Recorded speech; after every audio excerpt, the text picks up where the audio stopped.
আসসালামু আলাইকুম প্রিয় দর্শক শ্রোতা, ইতিমধ্যে আপনারা সবাই জানেন বাংলাদেশে একটি নতুন দলের প্রকাশ ঘটেছে, জাতীয় নাগরিক পার্টি। প্রিয় দর্শক শ্রোতা, ইতিমধ্যে আপনারা সবাই জানেন ছাত্র জনতার মাধ্যমে বাংলাদেশের স্বৈরাচার প্রধানমন্ত্রী শেখ হাসিনার পদত্যাগ বা পতন ঘটিয়েছে ছাত্র জনতা, এবং সেই ছাত্র জনতাই এবার রাজনৈতিক দল গঠন করল। প্রিয় দর্শক শ্রোতা, এই নতুন রাজনৈতিক দলের প্রভাবে বিএনপি কি নিষিদ্ধ হতে পারে? এ বিষয়ে আপনাদের মাঝে আজকের গুরুত্বপূর্ণ কিছু কথা বলবো। ডক্টর ইউনূস কি কখনোই বলতে পারে যে বিএনপি এবার নিষিদ্ধ হবে? বিএনপিকে নিষিদ্ধ করে আমি নতুন দলের হাতে ক্ষমতা ছেড়ে বাংলাদেশ থেকে প্রধানমন্ত্রীর পদ থেকে নিচে নেমে যাব, এমন ঘটনা যদি ঘটে তাহলে সেটা কি কোনো অস্বাভাবিক কিছু হবে? প্রিয় দর্শক শ্রোতা, যদি অস্বাভাবিক কিছু হয় তাহলে আপনারা কমেন্ট করে অবশ্যই জানাবেন যে এই ঘটনা সামনে ঘটতে পারে। প্রিয় দর্শক শ্রোতা, এটা আমাদের মতামতে যেটা আসছে সেটা আপনাদেরকে বলছি।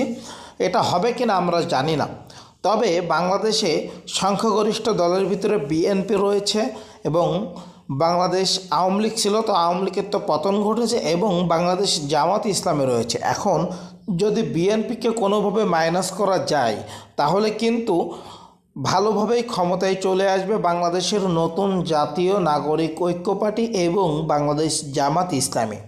প্রিয় দর্শক শ্রোতা, কী মনে হয় আপনাদের?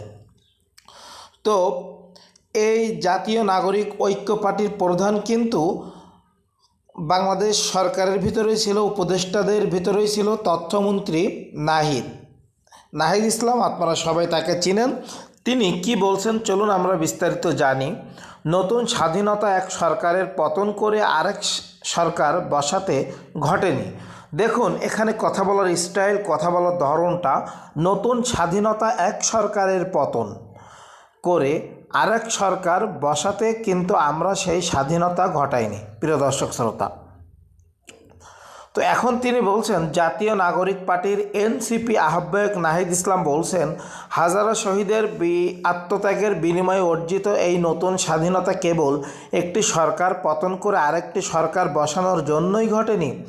জনগণ এই রাষ্ট্রের ওয়াস্টে পৃষ্ঠে জেকে বসা ফ্যাসিবাদী ব্যবস্থা বিলোপের মাধ্যমে একটি নতুন রাজনৈতিক বন্দোবস্তের আকাঙ্ক্ষা থেকে এই অভ্যুত্থানে সাড়া দিয়েছিল। শুক্রবার 28 ফেব্রুয়ারি রাজধানীর মানিক মিয়া এভিনিউতে নতুন রাজনৈতিক দল জাতীয় নাগরিক পার্টির আত্মপ্রকাশ অনুষ্ঠানে নাহিদ ইসলাম এসব কথা বলেন। বাংলাদেশের ভবিষ্যৎ নিয়ে নাহিদ বলেন, আজ এক ঐতিহাসিক মুহূর্তে আমরা এখানে অবস্থান করছি। আজ আমরা আমাদের নতুন রাজনৈতিক দল জাতীয় নাগরিক পার্টির ঘোষণা করছি। আজকের এই মঞ্চে দাঁড়িয়ে আমরা কেবল সামনের কথা বলতে চাই। আমরা পিছনের ইতিহাসকে অতিক্রম করে একটি সামনের সম্ভাবনার বাংলাদেশের কথা বলতে চাই।